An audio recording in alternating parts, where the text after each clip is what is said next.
आज हमारा टॉपिक है वास्तविक संख्याएं और उनके दशमलव के प्रसार। वास्तविक संख्याएं आप जानते हो परिमेय संख्या और अपरिमेय संख्याओं को सम्मिलित रूप से वास्तविक संख्याएं कहते हैं। तो सबसे पहले हम परिमेय संख्याओं के दशमलव प्रसार देखेंगे, फिर अपरिमेय संख्याओं के दशमलव प्रसारों को देखेंगे। देखिए, सबसे पहले आपके पास है परिमेय संख्या। परिमेय संख्या आप जानते हो P/Q के रूप में होती है।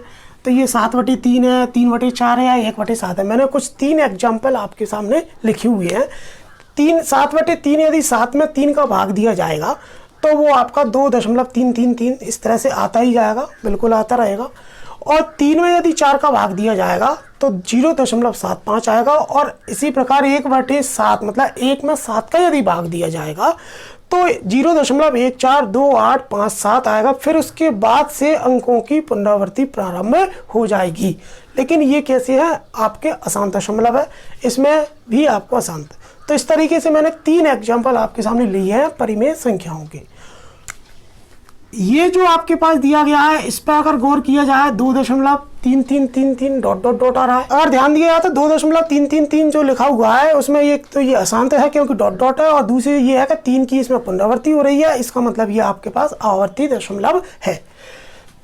पहला ये पॉइंट हो गया। दूसरा, अगर इस वाले को अगर देखा जाए तो इसमें शांत आपको प्राप्त हो रहा है दशमलव प्रसार, और दूसरा जो है आवर्ती अनावर्ती की इसमें कोई दिक्कत भी नहीं है क्योंकि शांत का क्लासिफिकेशन आवर्ती और अनावर्ती के तौर पर करने की आवश्यकता नहीं होती है।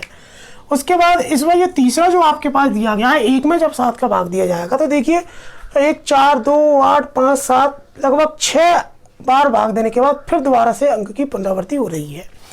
तो ये जो आपके पास डॉट डॉट जो दे रखा है वो इस बात को बताता है कि ये अशांत है। लेकिन चूंकि इसमें यहाँ से लेकर यहाँ तक के समूह अंकों के समूह की पुनरावृत्ति होने लग गई है, ये इस बात को बताता है कि हम कैसे हैं, आवृत्ति है, इनमें मतलब आवृत्ति हो रही है।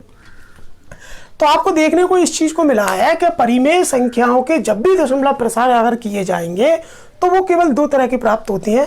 पहला तो आपके पास आ जाता है शांत दशमलव प्रसार, और दूसरा आपके पास आ जाता है अशांत तो रहेगा लेकिन वो आपका आवर्ती दशमलव रहेगा।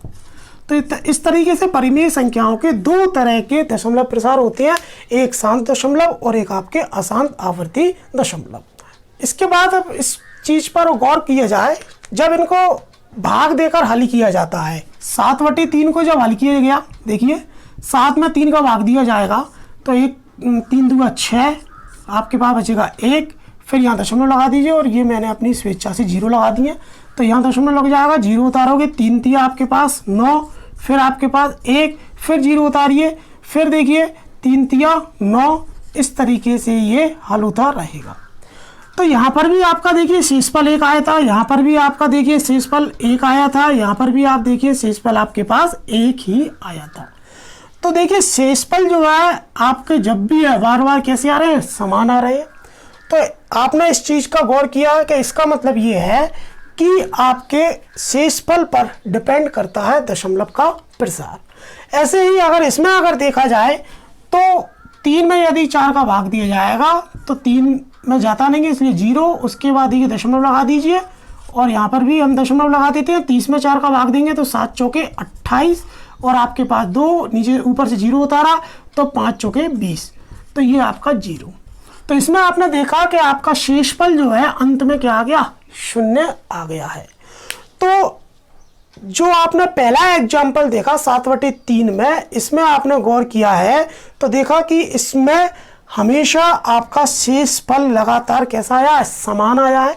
और लगातार समान आने की वजह से, हर बार समान आने के कारण इसमें जो भाग जा रहा था, जो भागफल आपके पास आ रहा है वो भी समान आता जा रहा है। तो ये इस तरीके से आपके पास अशांत आवर्ती दशमलव है। उसके बाद दूसरा जो एग्जाम्पल मैंने आपको दिया, इसमें अगर देखा जाए तो अंत में शेषफल आ गया 0।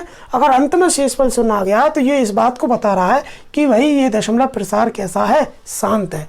मतलब शांत दशमलव के जो प्रसार होते हैं दशमलव प्रसार, उनमें शेषफल के तौर पर अंत में क्या आता है, 0 आता है। इसी प्रकार जब इसको हल किया जाएगा तो इसके जब शेषफल निकाले जाएंगे तो पहले शेषफल इसके बदलते जाएंगे।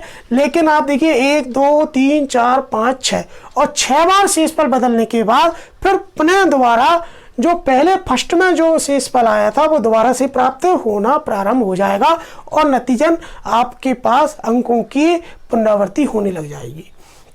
तो इस तरीके से जब परिमेय संख्याओं को दशमलव प्रसार निकाले जाते हैं तो ये कहीं ना कहीं आपके शेषफल पर डिपेंड होते। देखिए अब हम देखते हैं अपरिमेय संख्याओं के दशमलव प्रसार को। तो अपरिमेय संख्याओं के जो दशमलव प्रसार है, मैंने दो एग्जाम्पल लेके, जैसे मैंने ले लिया √2 और पाई, दोनों ही अपरिमेय संख्या है, पहले अपन पढ़ चुके हैं। और पाई का √2 का मान यदि लिखा जाएगा तो 1.414213 और आता ही रहेगा, और पाई के मान को यदि देखा जाए तो 3.141592 और अनंत तक आता रहेगा। तो इन दोनों में अगर देखा जाए तो दोनों ही जो दशमलव प्रसार आपको प्राप्त हुए हैं वो किस तरह के हुए हैं। देखो, एक तो ये अशांत है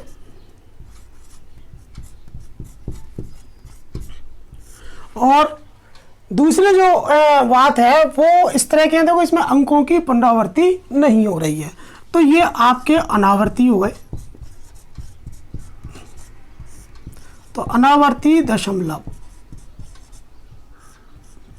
तो इस तरीके से अपरिमेय संख्याओं के जब आप दशमलव प्रसार ज्ञात करते हो तो निश्चित तौर पर वे अशांत अनावर्ती दशमलव होते हैं। तो इसका तात्पर्य ये हो गया कि जितनी भी संख्याएं आपको मिलेंगी, अशांत अनावर्ती दशमलव जितने भी आपको लिखे हुए मिलेंगे, वो सारे के सारे कैसे होते हैं, अपरिमेय संख्या होती हैं। मान लीजिए आपके सामने लिखा हुआ है 2.6735 ... यदि आपसे पूछा जाए बताइए ये किस प्रकार की संख्या है, तो आपने देखा कि इसका जो दशमलव प्रसार है वो किस तरह का, अशांत है और अनावर्ती है। तो ये जो संख्या आपको दी गई है वो आपकी अपरिमेय संख्या